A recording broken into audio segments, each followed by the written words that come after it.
All right, get ready, because what you're about to hear is the kind of jaw-dropping tea that could send shockwaves through Buckingham Palace. Again, for a couple that made transparency their brand buzzword, Meghan Markle and Prince Harry seem to have played the truth like a chessboard. And honey, it's messy. Archie's birth should have been a fairy tale chapter in the royal saga, a cause for celebration, a new royal baby, everyone beaming with joy. Right? Wrong. It's turned into a full-blown scandalous mystery, unraveling like a royal soap opera no one saw coming. But now everyone can't stop watching. Else are you being sort of suspicious and secretive around labor and birth unless you're trying to shuffle out a surrogate and make it look like Meghan gave birth, and you're trying to be weird about this, then it's going to make people think there's something weird going on. And let's start with the hospital, or should we say the lack of one? Meghan and Harry claimed that Archie was born at the Portland Hospital in London, but guess what? According to insiders, that place was quiet, too quiet. May 6th, 2019.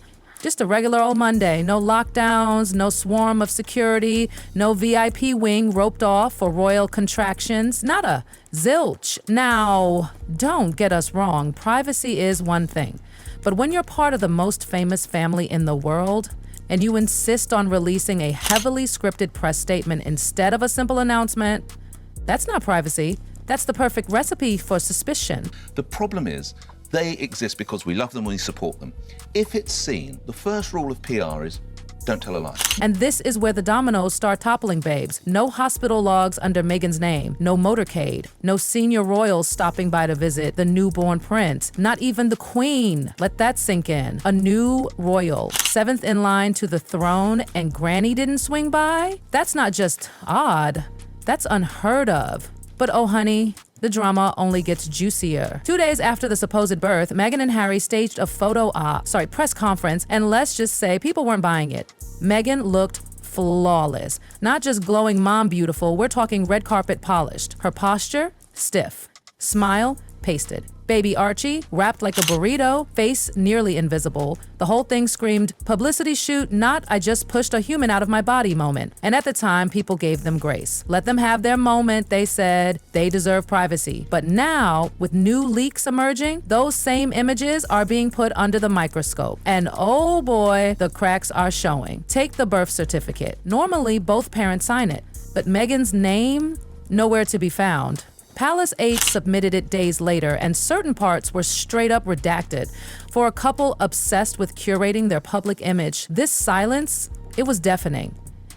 No royal doctors, no royal signatures, no royal birth. Dangerous equation. Insiders spilled that Meghan flat out rejected the Queen's highly trusted royal medical team. Instead, she brought in her own private doctors. And while that might sound like a modern, empowered choice, let's be real.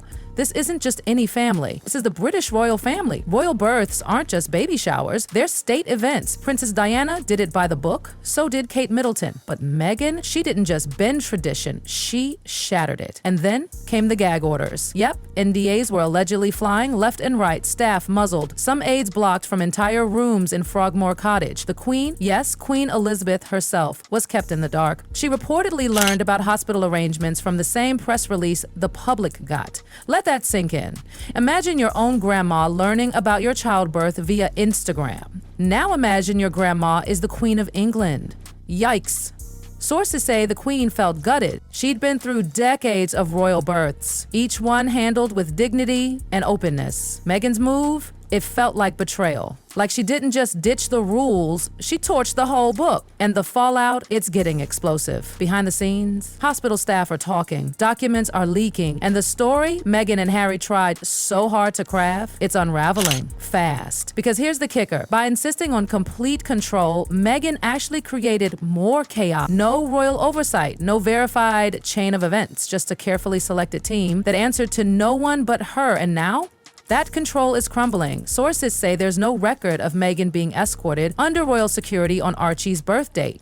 And that's not a minor oversight, that's massive. Every royal birth involves a detailed plan, disguised transport, multiple decoys, off-the-book timing. This isn't casual stuff, it's mandatory protocol. Yet according to former palace insiders and even a former royal protection officer, none of it happened. Even inside the royal household, people were whispering. Staff noticed how locked down Frogmore became. Senior aides were cut out of meetings. No one knew where Meghan was giving birth or even if she was. Then things got downright bizarre. The press release said Meghan had gone into labor, but timelines showed Archie had already been born hours earlier. Say what now? Nothing added up. Journalists scrambled to connect dots, and every line led to a dead end, and that's when the internet exploded. The moon bump theory. Yep, folks started pulling receipts, zooming in on Meghan's baby bump across different events. And honey, it moved. Not just a little. Some days it looked high, other days it looked low. One video even appeared to show the bump folding when she crouched down. At first, people laughed. She's wearing weird clothes, they said. But with each strange photo, each redacted doc, each misplaced timeline, the laughter turned into questions. Why did she always wear massive coats indoors? Why was the bump never consistent? Why was everything so scripted? And let's not forget the name. Archie Harrison. Sounds cute, right? But royal watchers were side-eyeing it from the start. No ancestral nods, no monarch tributes. It was casual. Way too casual. A name fit for branding, not for a crown. So let's get back to that name. Archie Harrison. It didn't scream future duke or noble lineage. It sounded like someone's cool American neighbor, and honestly, that might have been the point. Insiders believe Meghan and Harry picked that name strategically. Something soft, approachable, distant from tradition, less crown, more common.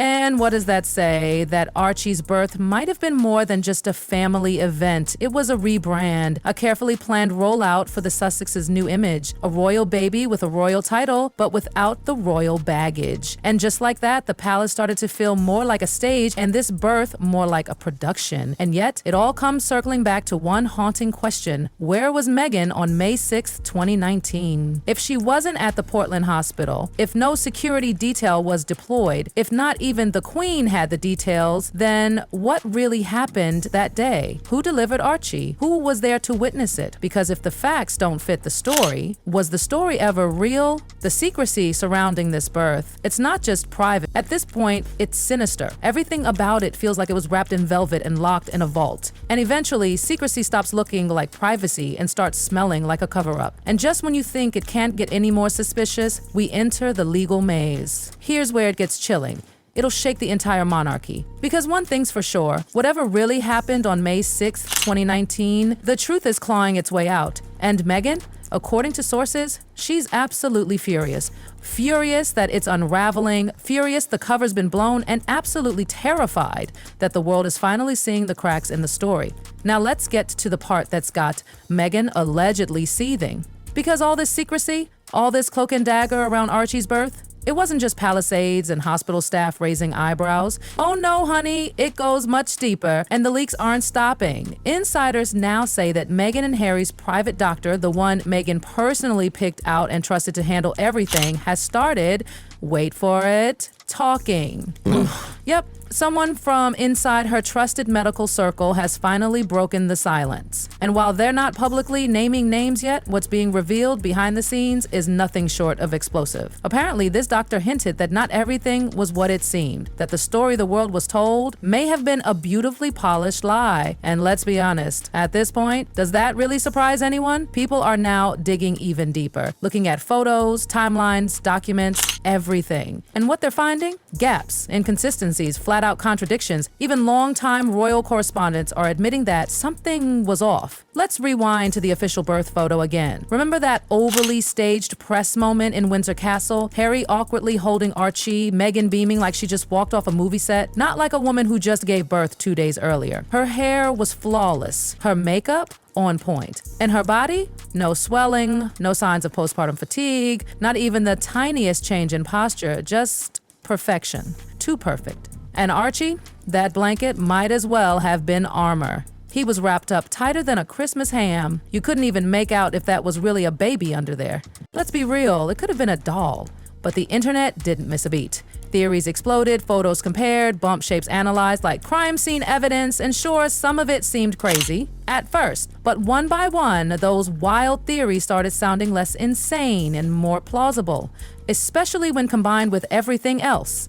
No record at Portland Hospital, no official security escorts, no witnesses, no family visits, no signed birth certificate, NDAs for everyone involved, and the Queen, the actual monarch, was left in the dark like some distant cousin. Think about that. This wasn't just unusual, this was unprecedented. And now that voices are finally speaking up, Meghan's carefully curated fairy tale is cracking at the seams. Sources close to the palace say Meghan's furious, not annoyed, not embarrassed. We're talking full-blown raging, because this wasn't just about privacy for her. This was about control, about owning the story, about shaping how the world sees her. And now that control is slipping. The more people talk, the less she can manage the narrative. And what about Harry? Insiders say he's spiraling. Insiders say he's spiraling. Trapped between protecting Meghan and maintaining any sliver of connection with his family, apparently he didn't even know how much was being hidden from his own relatives during the birth. And now that the truth is trickling out, he's caught in a royal tug-of-war that could tear him apart. But let's go back to the big question, the one everyone's too scared to ask out loud. Was Meghan even pregnant at all? Some are calling it the royal illusion,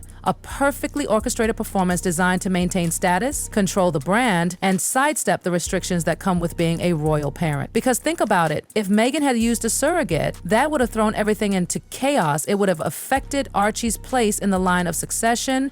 It would have invited questions from Parliament. It could have even required constitutional review. But if she pretended to be pregnant, if she used moon bumps, exaggerated coats, selective photos, well, that's easier to contain, easier to sell, easier to lie about. And now the whispers have grown into a full-on roar. Meghan's team is said to be scrambling, desperate to shut down stories, discredit sources, bury anything that questions the official version. But it's too late, the lid's off, the truth, or at least parts of it, is out. And what that truth reveals, it isn't just scandalous, it's historic. Because if Meghan and Harry truly staged parts or all of Archie's birth, if they manipulated royal tradition to suit their own narrative, if they lied to the public, the press, the palace, then we're not just talking about broken protocols. We're talking about the potential collapse of public trust, about damaging the integrity of the monarchy in a way that no tabloid scandal ever could. And for a couple who walked away from royal duties claiming they wanted freedom, truth, and transparency, that irony is delicious.